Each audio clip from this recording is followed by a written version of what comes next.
Kita mulai saja ya. Baik, Pak. Ya, supaya nanti maghrib selesai. Ya, takutnya kan ada yang saum di sini, jadi bisa buka lebih pada waktunya tepat. Saya matikan ininya ya, kameranya. Ya. Oke.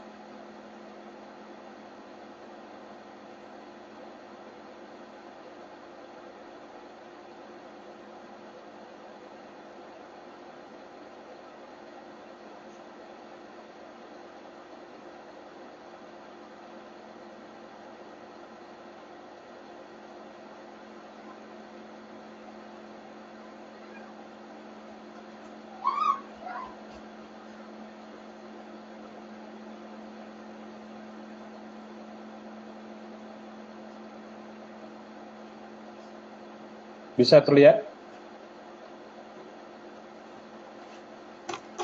Bisa, Bapak.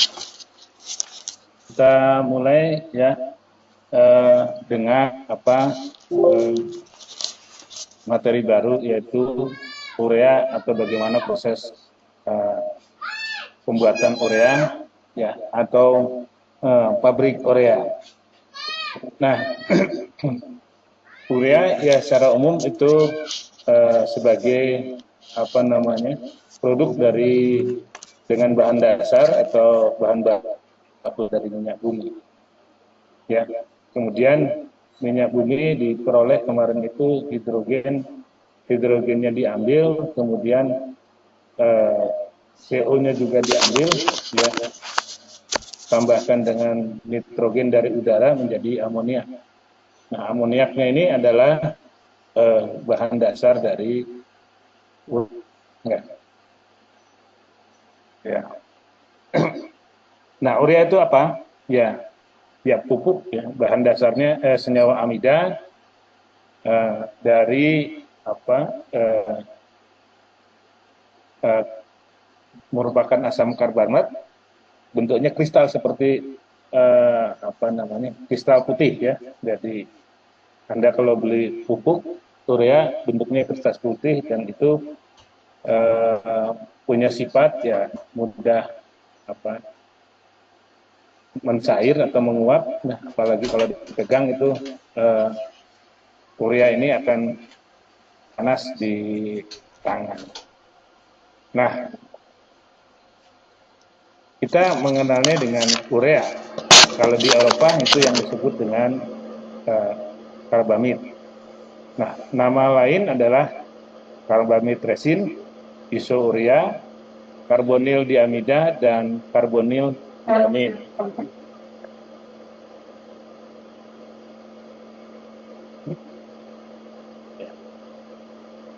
Nah, itu urea itu asalnya, dan ini dinyatakan sebagai pupuk. Nah, pertama kali itu disintesis sebetulnya dari senyawa anorganik. Mengerti ya? Ada senyawa organik, ada senyawa anorganik. Nah, organik itu ya berasal dari makhluk hidup ya, seperti minyak bumi, ya, bahan bakar fosil dan sebagainya. Itu makhluk hidup yang lain itu senyawa organik ya. Tapi awalnya ini disintesa, kalau Anda lihat nanti cari aja di search Google, ini awalnya adalah dibuat murni dari senyawa anorganik. Kalau Anda lihat di Google, namanya ada Friedrich Wohler. Friedrich Wohler itu orang yang pertama kali mensintesis urea dari senyawa anorganik. Dari mana? Ya, kalau Anda baca itu dari isolasi atau pemisahan urin, yaitu ya, dari pemisahan urin itu disintesis menjadi diisolasi isolasi menjadi senyawa amonium cyanat. Ya. Kemudian si predikuler ini itu coba menambahkan dengan perakcyanat ke dalam amonium klorida. Nah, ternyata diperoleh kristal putih.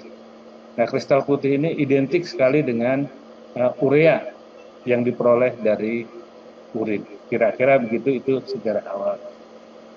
Tapi untuk pabrik, ya dalam skala besar kan tidak mungkin kita mensintesis dari anorganik, yaitu dari isolasi urin, ya karena kebutuhannya sangat banyak dan juga mungkin ya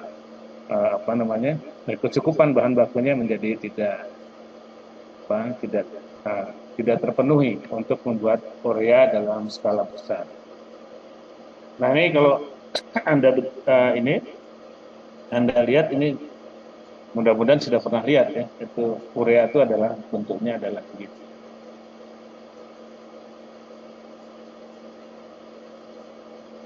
Nah sebetulnya urea ini digunakan hanya untuk tidak banyak urea itu fungsinya. Nanti kita lihat. Nah, secara umum rumus molekul urea itu adalah ada CO, N2-nya 2 dan hidrogennya 4 atau NH2 2 kali CO. Nah, ini rumus kimianya adalah ini ya. Rumus kimianya adalah ini. Nah, sedangkan rumus bangunnya adalah jadi karbon yang kaki tangan-tangannya itu mengikat oksigen dan mengikat dua nitrit, ya, nitrogen hidrid. Ini rumus bangunnya adalah ini. Kemudian titik lelehnya 132 derajat Celcius. Panas peleburannya adalah 13,61 kJ per mol. Kemudian berat jenisnya adalah 1,3 kg per meter kubik, ya, lebih berat dari air. Berat molekulnya adalah 60 kg per kilomol atau gram per mol. Nah, selain kegunaannya sebagai pupuk, nah urea ini juga bisa direaksikan menjadi urea formaldehid. Ya, urea formaldehid itu bahan baku untuk spon, ya, semacam busa dan sebagainya. Nah, bisa juga untuk perekat, ya, untuk bernis, untuk melamin, ya, atau juga untuk campuran makanan untuk sapi dan hewan memamah biak lainnya, atau sebagai bahan dasar pada industri farmasi, atau digunakan juga untuk proses fermentasi pada pembuatan atau pabrik bir. Jadi banyak kegunaannya selain pupuk, ya. Tapi paling banyak penggunaannya ya secara langsung adalah untuk pertanian, ya, sebagai pupuk. Nah,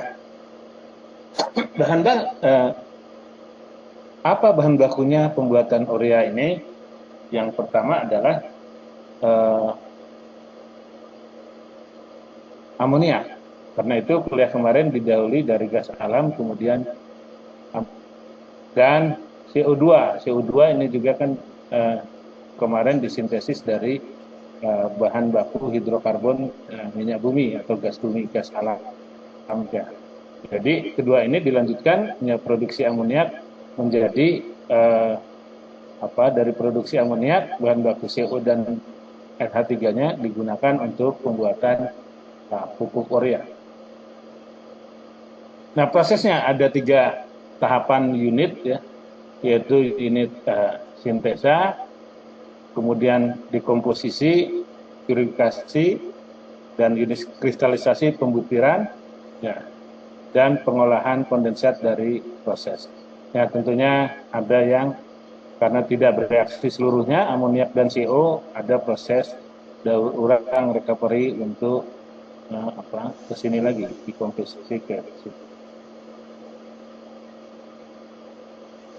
Nah, ini unitnya, jadi NH3 dan CO2 itu di unit sintesa, kemudian ada unit purifikasi, ya ada setelah unit ada unit kristalisasi, ya kemudian unit pembuturan jadilah urea. Tapi ya dalam pemurnian ini ya masih ada bahan baku CO2 dan NH3 yang tidak bereaksi, maka ini di recovery. Ya, sama dalam unit kristalisasi juga ada unit bahan baku yang tidak terkonversi atau tidak bereaksi semua di recovery. Ya. Pada unit pengolahan kondensat tentunya ini sudah jadi urea, ya, tapi karena sudah tercampur mungkin dengan zat lain, ini ya didaur ulang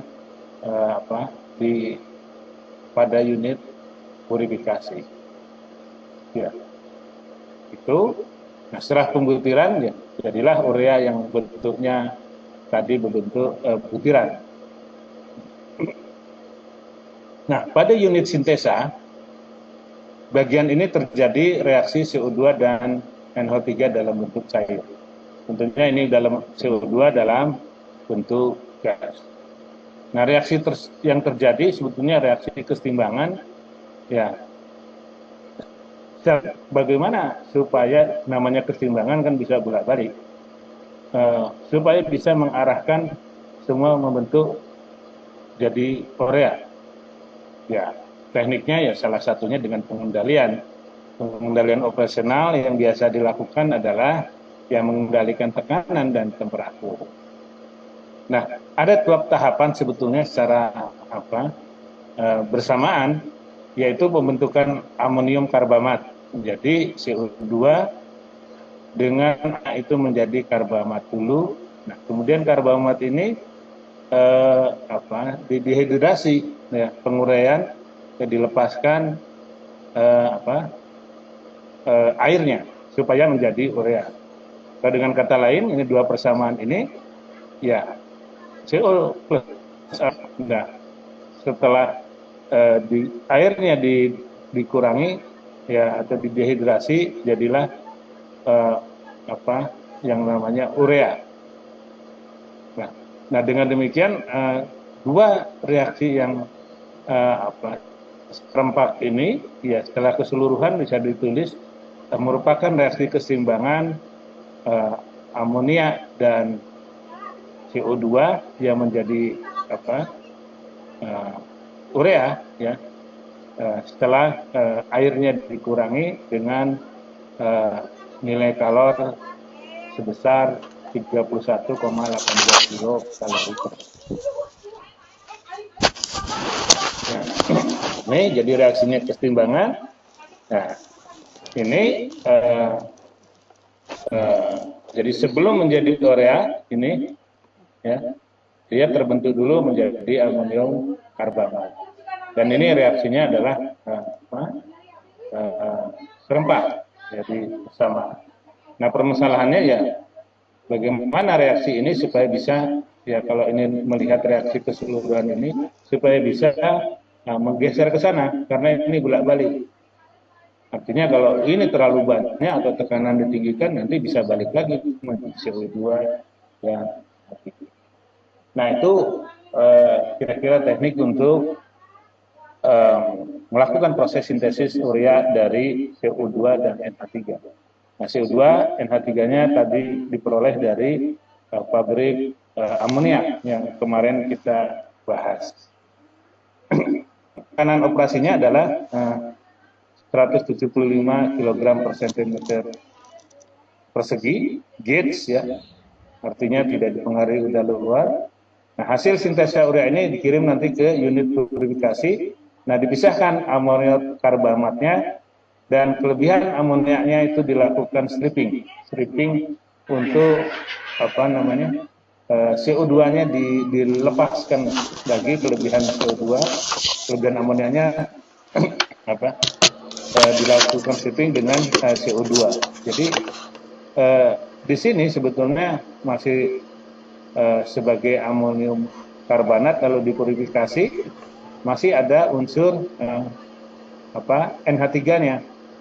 Ya, NH3 ini ya supaya menjadi amonium karbonat lagi dihembuskan dengan CO2 lagi ya, supaya bisa membentuk amonium karbonat. Jadi kelebihannya itu ya di dalam amonium karbonat, NH3-nya di stripping lagi dengan bahan, ya dihembuskan, dilucut gitu, supaya menjadi amonium karbonat lagi.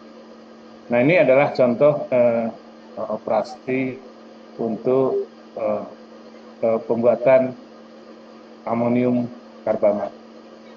Nah, ini prosesnya. Nah, kalau lihat aliran ini, jadi ada stripper ini untuk pelucutan.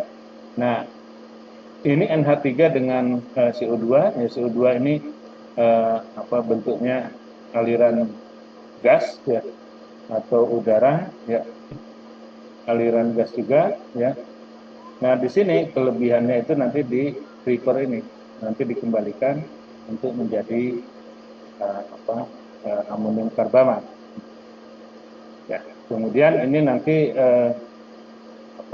aliran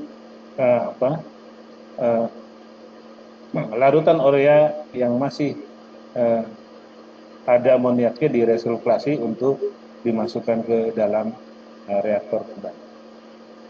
Nah, bentuk lain adalah dengan menggunakan ini bentuk gasnya, dia dengan menggunakan absorber ya, kemudian dilepaskan kembali, ya ada absorber, ya barulah ini menjadi aliran biru, ini cairan karbonat. Nah, yang lain, yang kelebihan ini yang biru ya, kelebihan amonium karbonat ya didinginkan,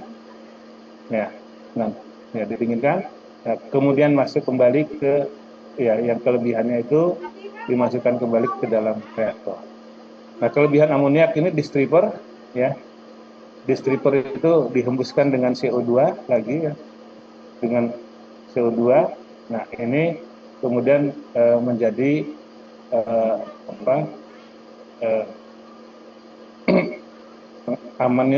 amoniak yang sudah dihembuskan resirkulasi lagi, ya masuk ke dalam situ. Itu prosesnya kira-kira gitu. Nah, pada unit pemurnian ya, purification, amonium karbonat itu terkonversi ya, yang tidak terkonversi, dan amoniak yang belum bereaksi dari unit sintesa diureakan lagi, kemudian dipisahkan dari urea dengan cara menurunkan tekanan dan pemanasan di sini. Ya. Kemudian semua ekses amonia karbonat ini dipisahkan sebagai gas-gas dalam urea. Ya, di dalam dekomposer. Nah, ini di dalam dekomposer ada atau di dalam gas separator, ya, dekomposer. Ya, ada dua, selain menggunakan gas separator, ada dua menggunakan dekomposer, tapi ada high pressure dekomposer atau menggunakan low pressure dekomposer. Nah, gas separator ya bentuknya stripper tadi bisa, atau unit pemisah lainnya, misalnya dengan sentrifugasi dan seterusnya. Nah, prinsip proses pada bagian dekomposisi adalah menaikkan temperatur tetapi menurunkan tekanannya, sehingga amonium karbonat yang terurai menjadi gas. Jadi intinya suhunya dinaikkan tapi tekanan diturunkan ya, supaya dia bergeser menjadi gas CO2 dan amonia, yaitu pada proses dekomposisi. Nah, biasanya dilakukan pada suhu 120 sampai 165 derajat Celcius. Nah, pada saat yang sama itu di unit urea terhidrolisis. Nah, terhidrolisis menjadi H3 dan CO2. Tetapi ini merupakan reaksi samping ya yang tidak dikehendaki. Itu digeser tekniknya dengan menurunkan tekanan dan menaikkan tekanan. Nah, ini contoh unit alatnya yang ada di pusri. Kalau Anda high pressure decomposer, ya, amonium karbonat terurai menjadi amoniak dan CO2. Ada low pressure decomposer, ya, gas hasil kemudian diturunkan tekanan dan untuk bisa menggeser menjadi gas. Nah, kemudian di dalam gas separator, gas hasil, urai dipisahkan dari karbamatnya yang tidak terurai. Nah, ada 3 buah reaksi samping yang harus diminimasi pada proses pembuatan urea, yaitu adalah hidrolisis tadi sudah. Kemudian satu lagi adalah pembentukan buret. Ini harus dihindari. Nah, yang ketiga adalah pembentukan asam isosianat dari urea. Ya.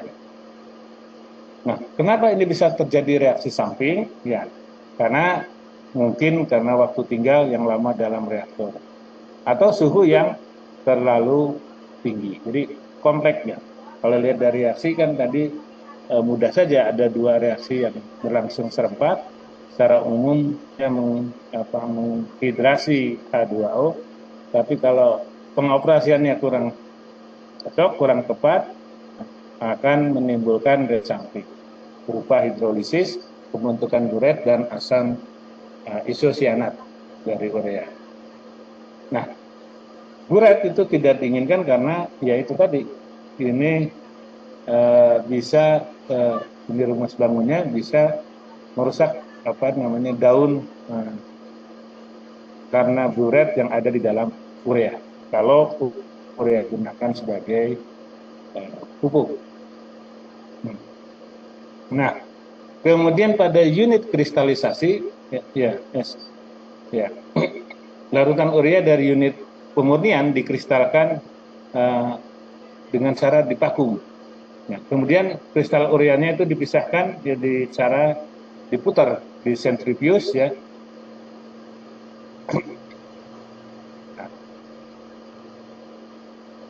Pada suhu ya dengan menggunakan energi yang diperoleh dari larutan urea sendiri. Jadi menggunakan panas sensibelnya. Ya.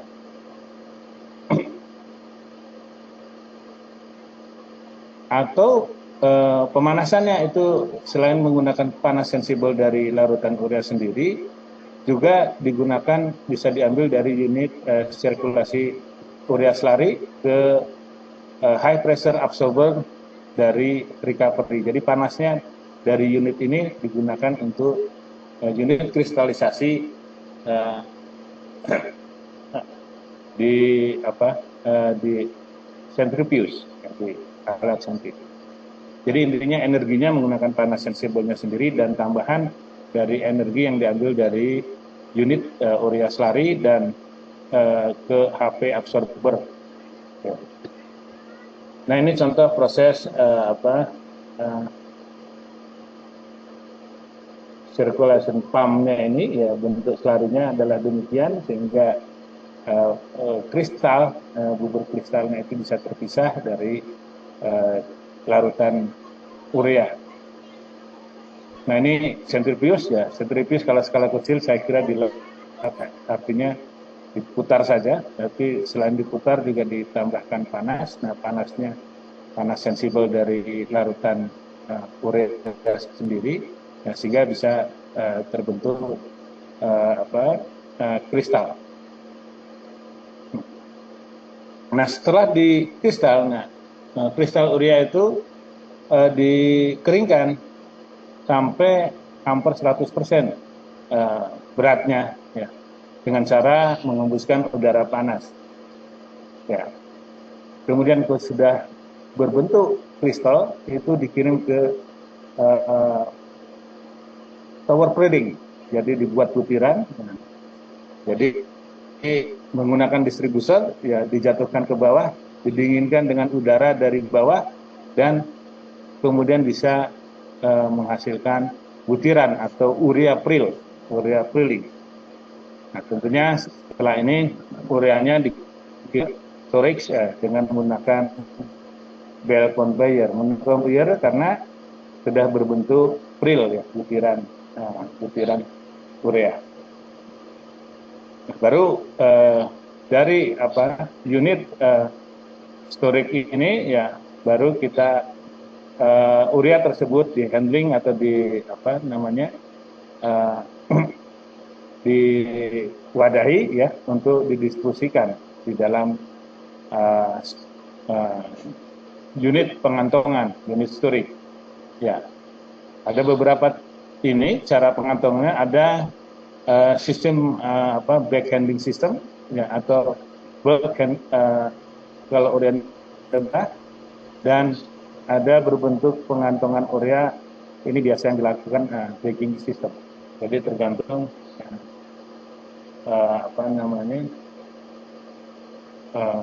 kemasannya. Jadi urea untuk kemasannya ada kalau bentuk bom, ya, urea curah, ya, dalam bentuk curah. Nah, itu dilakukan dengan menggunakan botol. Nah, kalau bisa juga menggunakan urea prill itu dikantongin saja, atau dengan namanya bag handling atau bagging handling system. Jadi dikarungin aja begitu. Nah, kalau bagaimana ada bahan yang tidak terkonversi ke proses pembuatan urea, itu bisa dikelompokkan ke dalam proses sekali lewat, one through proses, kemudian ada proses daur ulang sebagian, dan ada total recycle proses. Itu yang tidak bereaksi. Jadi intinya ada amoniak, ya, daur ulang, unit sintesa, kemudian tidak di dalam unit pemurnian, ya, itu ada amoniak dan karbon dioksida yang tidak bereaksi, ya, dikembalikan ke sini, ya. Kemudian larutan ureanya 75% diuapkan sampai 90% dalam bentuk lelehan. Nah, baru dibuat granul. Setelah granul atau prilling tadi, ya, baru dikemas atau pengantongan. Ini adalah daur ulang total. Tapi ada juga daur ulang, ini prosesnya begini, dekomposisi ini, ya, NH3 dengan CO2-nya dikumpulkan saja. Ya, kemudian ada di daur ulang sebagian, ya, reaksi terdekomposisi, ini urea plus karbamat, ini dikomposisikan. Nah, lalu di sini dikomposisikan, diabsorpsi CO2-nya dibalik, atau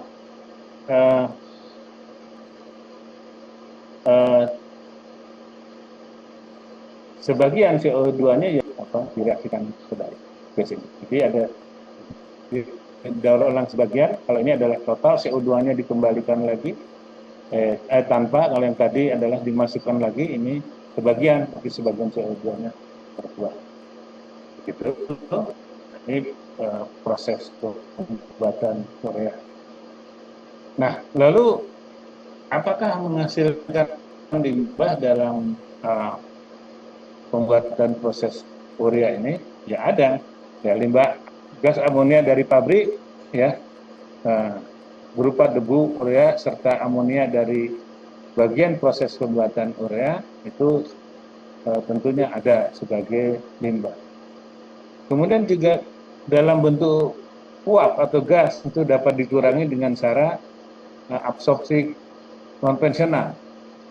Ya, absorpsi menggunakan air atau zat tertentu, ya, sehingga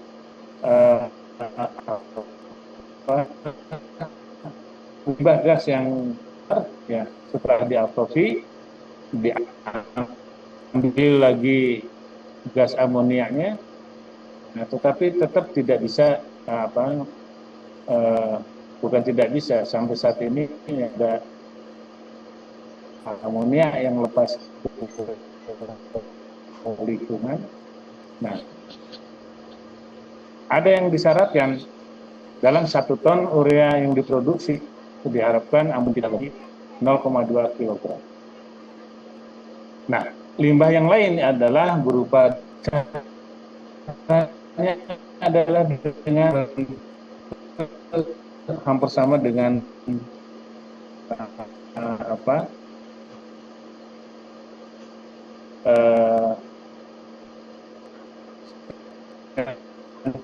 distribusi. Jadi si tubuh urea yang terpilih dalam dinding ya dengan harapan dia terjadi senyawa atau molekul yang lebih besar untuk membesar ukuran dari debu ini menjadi urea. Nah, nah alatnya apa? Ya alatnya buka bisa scrubber, ya scrubber centrifuge ya scrubber centrifuge. Jadi ambil saja ureanya atau dibuat granul. Nah itu proses limbah. Kondensat, jadi untuk mendinginkan amonia itu kan perlu air.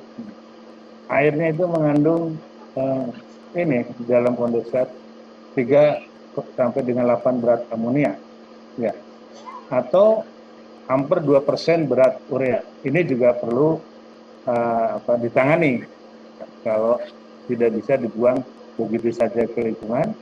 Nah, ada 2 cara untuk menghilangkan polutan dari kondensat ini, yaitu cara biologis. Tapi ini kurang diminati karena lama, ya, dan juga dari sisi waktu tidak efektif. Ya. Untuk proses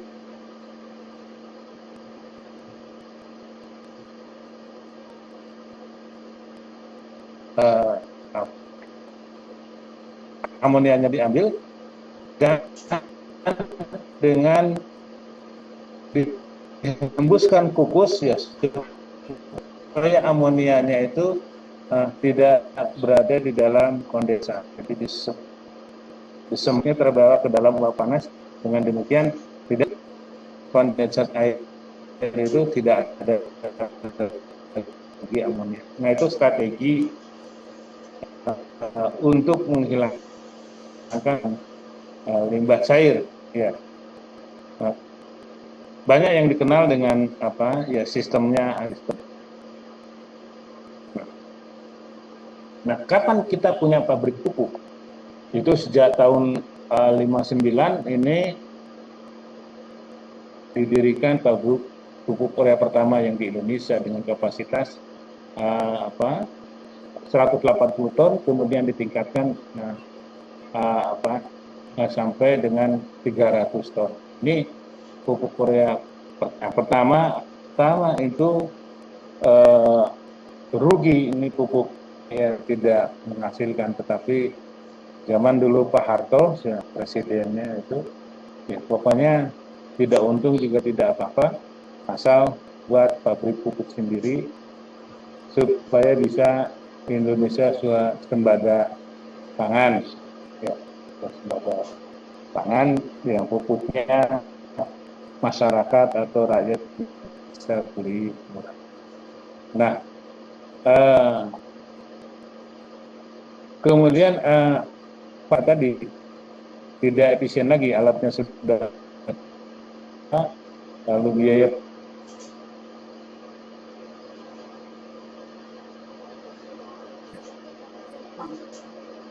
ini, maka didirikanlah pendirian pabrik berikutnya pada usian adalah masih berjalan terus. Nah, kalau ilustrasinya, kalau Anda ke Palembang Pusri sana, jadi bahannya ini dari pipa-pipa gas alam dari Prabu Mulih, ya, dialirkan sejauh 100 km, ya masuk ke konversi gas di pabrik pupuk, ya. Nah, ada unit sintesa gas. Kuliah pertama itu menjadi CO2 dan oksigen, sedangkan bahan baku nitrogen dan sebagainya untuk sintesa amonia kemudian menjadi amonia. Jadilah ini adalah proyek. Nah, jadi awali dengan minyak bumi dan diawali dengan sintesa amonia pabrik pupuk, ya, amonia. Dari semuanya berasal dari gas alam atau minyak bumi, ya. Nah, kira-kira blok diagramnya ya,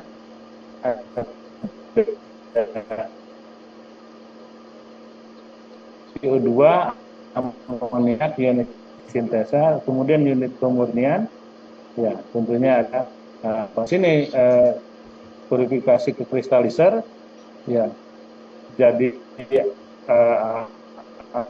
amonia karbamat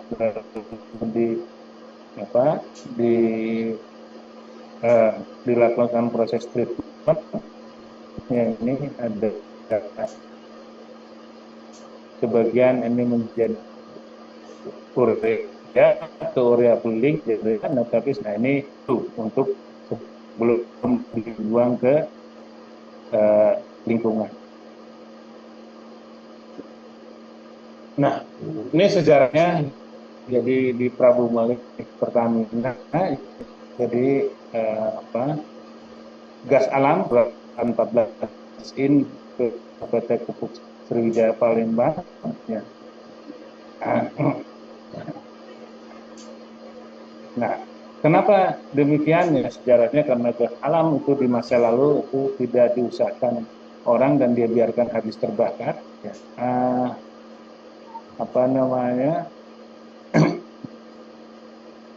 Gas ini kanan rendah, ya, ya, yang melalui beberapa wilayah, ya, hutan di Palembang, ya, dikirim ke PT Pusri, ya. Ya. Kemudian gas yang lain adalah sebelum digunakan untuk pembuatan pupuk. Nah, kira-kira itu sejarahnya.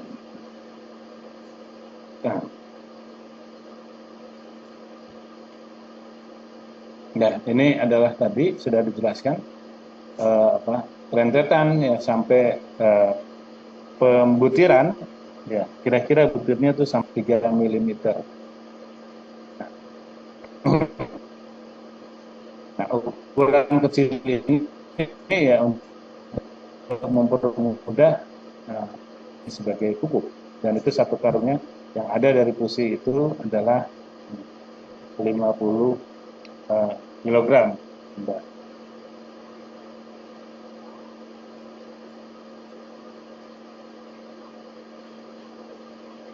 Tes. Tes.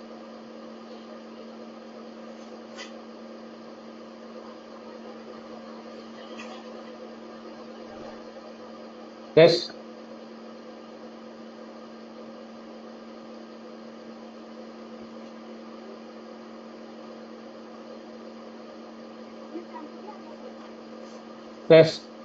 Ya, Pak, kayaknya jaringan, Pak. Tadi suka putus-putus, jadi kayak banyak yang kepotong suaranya. Oh.